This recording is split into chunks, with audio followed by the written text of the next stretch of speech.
반갑습니다. 파란 리본 TV 이병준입니다. 다 큰 자녀 싸가지 코칭, 왕이 된 자녀 싸가지 코칭, 오늘 55번째고요. 방문을 걸어 잠그는 아이, 방문을 쾅 닫고 들어가는 아이, 들어가서는 방문을 걸어 잠그는 아이, 그리고 부모한테 내 방에서 나가 꺼지라고 이렇게 외쳐대는 그런 아이들, 어떻게 대처하면 될까요? 자, 오늘 이런 이야기를 같이 드리겠습니다. 이 이야기는 요즘 부쩍 늘어나는 하소연입니다. 우리 집 아이가 문을 쾅 닫고 들어가요. 또는 문을 걸어 잠그고 나오지 않아요. 도대체 어떻게 해야 될까요? 라고 말하는 것들이죠. 드라마에서 가끔씩 보는 장면일 겁니다. 그러나 드라마는 드라마일 뿐, 그 무엇도 당연시하거나 일반화할 수 없다는 것을 염두에 두셔야 됩니다. 일단 문을 쾅 닫고 들어가거나 문을 걸어 잠그는 행위는 의사 표현 중에 하나입니다. 화가 났거나 뭔가 본인의 마음에 들지 않는 기대치에 못 미치고 있다는 뭔가 불만사항을 표현하고 있는 것들이죠. 우리가 자녀를 다룰 때 감정의 영역은 언제라도 수용을 해주어라. 감정의 수용은 관계 형성에 아주 중요하고 자존감의 발달이나 기본적인 어떤 그 인간과의 관계에서 아주 중요한 것들이다라고 강조했는데요. 감정을 수용하는 것 자체는 어떤 관계라도 필요한 부분입니다. 자, 그러나 감정을 수용한다고 해서 행동의 영역까지 다 받아주어라. 그거는 아닙니다. 행동의 영역은 의지를 사용하는 영역이기 때문에 아무리 화가 났거나 부정적인 감정이 올라왔다고 해서 그 행동이 정당화될 수 있는 것은 아닙니다. 그래서 아이가 문을 쾅 닫고 들어가거나 문을 걸어 잠그는 행위를 할 때 부모가 아무 대처도 하지 않으면 그것은 암묵적 동의로 처리가 될 수 있고 그것이 계속 반복이 되면 하나의 정형화된 패턴이 될 수 있고요. 특별히 아이가 뭔가를 요구할 때 그때 문을 잠그거나 나오지 않고 있을 때 결국은 그 요구사항을 들어주게 될 때 아이는 상전이 되고 부모는 하인으로 전락하는 그런 하나의 패턴이 된다는 것을 기억을 해야 됩니다. 그래서 아이를 대할 때는 감정과 행동의 영역은 명확히 구분을 해서 대처하라라고 강조합니다. 물론 안 그랬던 아이가 그렇게 행동을 한다면 그것은 조심스럽게 좀 지혜롭게 접근할 필요가 있습니다. 아이 내부 문제인지 즉 마음의 문제인지 아이가 실존의 물음을 물어서 그런 건지 이때 실존의 물음이란 삶과 죽음의 문제, 죽음이란 뭘까, 왜 사는 것일까, 자신의 정체성에 관한 물음을 던진다든지 그런 것들, 그런 거는 내부의 문제일 수 있고요. 그 다음에 자살이나 자해 같은 그런 문제도 있을 수 있고 또 무의미나 무기력 문제도 있을 수가 있겠죠. 또 안 그랬던 아이가 그렇게 행동을 한다면 외부의 문제가 있을 수도 있습니다. 학교에서 왕따를 당하거나 혹은 불량배들하고 관계가 얽혀 있거나 혹은 여러 가지 이런저런 복합적인 문제가 얽혀 있을 수 있죠. 그래서 표현된 언행에, 표현된 행동의 이면에는 마음이 숨어 있다는 것을 알고 평소에 안 그랬던 아이가 그렇게 행동을 한다면 그 이면 속에 어떤 마음이 그런지에 대해서 조심스럽게 다가가고 지혜롭게 처신하는 것은 필요한 작업입니다.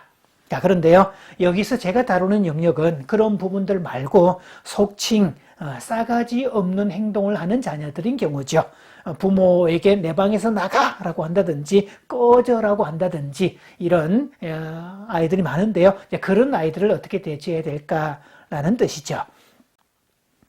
자기 방은 현대 가족의 특징입니다. 이 대가족 형태, 농경사회의 대가족 형태에서는 자기 방이라는 것 자체가 언감생심이었죠. 불가능한 형태였습니다. 최근에 와서 이 현대 가족이 되면서 핵가족, 즉 부모 세대와 자녀 세대, 자녀도 적은 자녀로 구성된 그런 상황, 한국의 아파트 문화로 생각을 해보면 보통의 아파트가 방 3개를 가지고 있잖아요. 부부가 사는 방, 안방 하나, 그리고 방이 2개이기 때문에 각자의 자녀들에게 자녀가 평균 2이라고 가정했을 때 각자의 방을 갖게 되는, 그래서 아이들은 어릴 때부터 자기 방을 갖게 되는 것이라고 보시면 됩니다.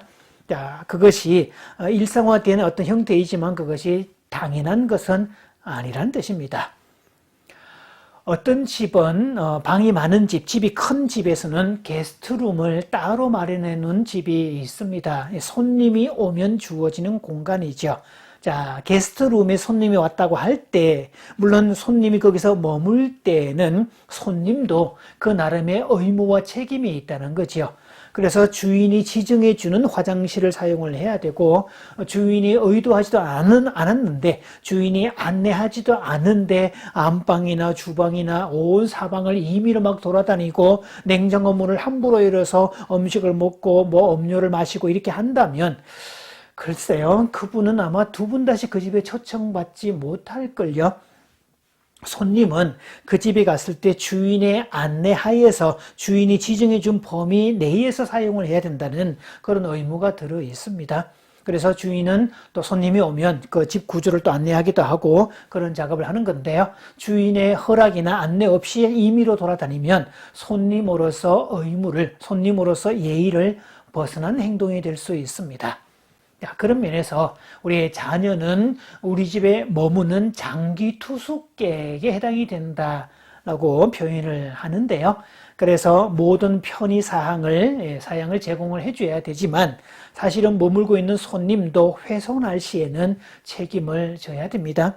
특히 자녀의 방은 일종의 옵션에 해당이 되죠. 그것을 훼손할 수 있는 대가를 지불을 해야 됩니다. 또 기본적으로 유지와 관리의 의무가 들어 있습니다.